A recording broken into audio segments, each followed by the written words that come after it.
Saya pertanyaan awal dulu kepada saudara ahli. Saudara bagian dari tim kampanye Prabowo Gibran atau bukan? Saya aktivis. Saya aktivis. Bukan. Pilihan saya pribadi adalah 02. Ketua Gerakan Sekali Putaran. Oh ya. Saya mendirikan organisasi namanya Gerakan Sekali Putaran. Itu relawan buat pemenangan Prabowo Gibran. Betul, saya lengkapi kemenangan dalam sekali putaran dan berhasil dengan gemilang. Oke.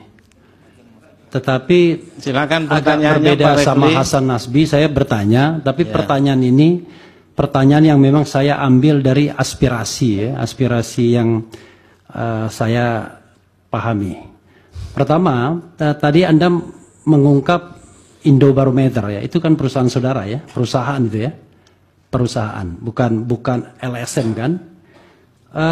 Berapa kali Anda melakukan survei yang terkait dengan Pilpres, dan dari mana sumber dananya, atau dengan siapa pendonornya atau pendananya? Itu yang pertama. Yang kedua adalah kan Anda badan hukum, ya, sebagai wujud akuntabilitas pasti ada pajaknya, ya kan? Kira-kira bersedia nggak Anda memberikan fotokopi pajak kepada majelis untuk melihat soal integritas? Ya. Pertanyaannya apa yang ini sudah terlalu personal ya? Begini, ya. Jadi pertanyaan aja mengenai soal kasus yang kita hadapi saja sebaiknya. Begini, tolong pihak terkait menghormati pertanyaan saya. Kalaupun dia tidak mau menjawab, itu nggak apa-apa. Iya, baik Pak Refli. Saya juga punya hak untuk memberikan tanggapan dan bantahan. Dan Anda sudah melakukan itu. Sama-sama karena itu kita menghormati. Ya, oke. Silakan. Saya Refli lewat hakim, ya. Oke. Saya lanjutkan, ya. Karena itu soal integritas juga, ya. Soal integritas. Nah, yang ketiga adalah kalau data dipublikasikan itu ada raw datanya. Istilahnya itu atau coding, ya, yang Anda inputkan kepada sistem survei dan lain sebagainya. Itu penting. Bersediakah Anda memberikannya raw data itu kepada majelis hakim agar majelis hakim bisa melihat raw datanya? Nanti kalau majelis hakim nggak paham membacanya, ya cari survei yang independen yang bukan dari bagian tim pemenangan untuk melihat itu. Itu saja yang mulia. Terima kasih. Dan terima kasih juga kepada kawan Utuh Hasibuan. Terima kasih. Baik. Salam. Ada lagi dari 01? Cukup. Ini Pak Kodari dan Pak Refli ini teman saya dulu dua-duanya. Tapi makin lama makin pertengkarannya nggak mau diselesaikan saja. Sampai terbawa ke ruang sidang juga. Bertengkar, saya nanya yang mulia. Tapi suasananya sudah agak lain gitu. Lain dari yang saya nikmati beberapa tahun yang lalu. Ya, Pak Kodari, ya. Padahal dulu kemana-mana itu orang nih jalan-jalan gitu. Saya masih ingat makan mie ayam Gajah Mada di sini. Iya, itu makanya. Saya ingin saudara ahli buka lagi tadi hasil survei bulan Oktober atau September tadi yang indikator politik itu yang ditampilkan. Oh, Februari kalau indikator. Atau soal apa? Ada indikator, ada beberapa data yang mulia. Tadi yang bulan Oktober itu yang tentang apa itu? Yang masih surveinya Prabowo 38. Oh, itu surveinya Indobarometer justru. Indobarometer, ya? Iya. Ada di sini, ya? Ada. Ini kan ketika itu kan masih pada 35%, 26, 18. Ya. Lalu tadi ada argumentasi alasnya ahli. Ya. Nah, ketika ini belum ada bansos gitu.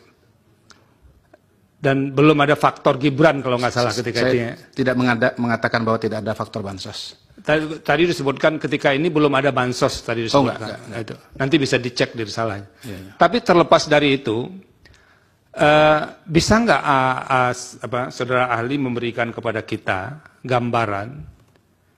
Ini kan ada dua hal tadi yang dijelaskan, bansos dan satu lagi itu ini baru juga disebut, ya, soal money politics. Ya. Jadi kalau bansos penerima merasa ini kan uang negara ini. Lalu kalau money politics ada rasa keterikatan sekalipun yang menerima juga tidak wajib banget memilih. Nah, itu kan kata saudara ahli tadi.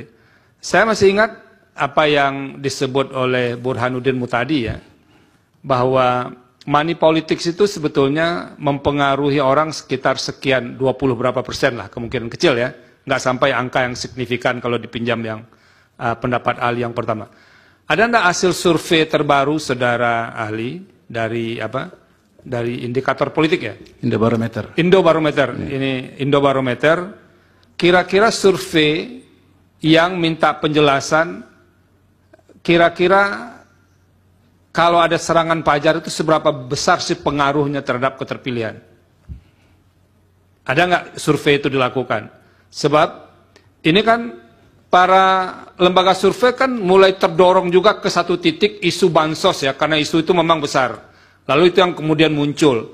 Padahal kalau belajar dari yang saudara kemukakan tadi, ada juga money politik atau politik uang atau serangan Fajar dan segala macamnya.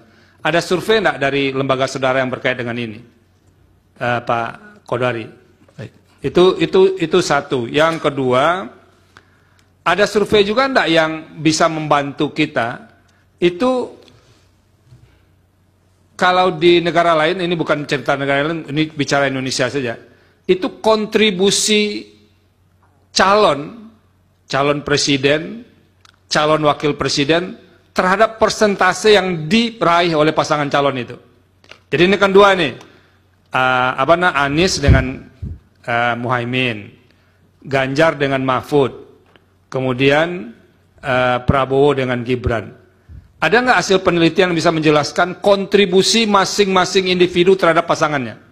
Misalnya angka 58% Prabowo itu berapa persen sih kontribusi Prabowo terhadap angka 58, kemudian kontribusi Gibran terhadap angka 58 itu. Begitu juga dengan yang lain-lain. Ada nggak hasil penelitian? Supaya kami ada bekal juga nih Pak Kodari, jangan lalu berasumsi soal bansos juga. Ternyata ada faktor lain yang juga berkontribusi terhadap keterpilihan. Itu saja, terima kasih. Masih ada yang lain? Tabulation kita bisa mengatakan bahwa ada pengaruh Gibran sebagai wakil presiden di situ. Tapi berapa persen saya tidak bisa katakan. Dan saya tidak bisa mengatakan atau menjawab berapa kontribusi Pak Mahfud kepada Ganjar, berapa kontribusi Muhaimin kepada Anies Baswedan. Demikian, Yang Mulia. Terima kasih. Baik, Yang Mulia, ada pertanyaan yang belum dijawab tadi, yaitu berapa kali Anda melakukan survei yang terkait dengan Pilpres, karena kan dia mengutip Indobarometer lembaganya. Lalu sumber pendanaan itu penting, karena disitulah sumber integritas pollster atau surveyor menurut saya.